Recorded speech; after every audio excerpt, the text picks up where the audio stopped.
Comença una nova temporada per a l'esport a la Pobla i ho fa amb un increment de participants.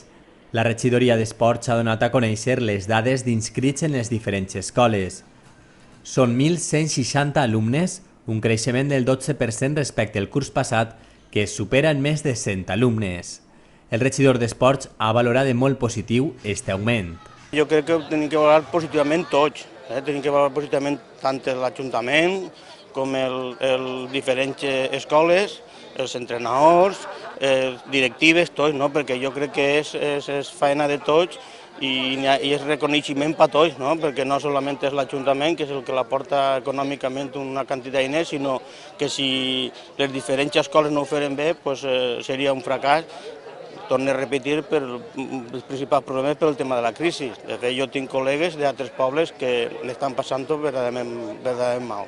Un increment que ve en bona part donat pel creixement que han experimentat les escoles esportives tant públiques com dels clubs.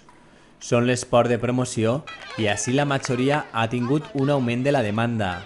L'escola més gran continua sent la de futbol amb 280 alumnes, però altres creixen. La de karate té enguany 117 alumnes. El tenis compta amb 112 inscrits.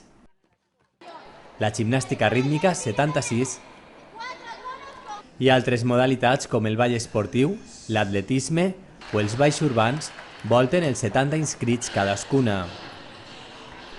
El programa esportiu d'escoles a la Pobla ofereix 15 disciplines que s'imparteixen en col·laboració amb les diferents entitats i clubs.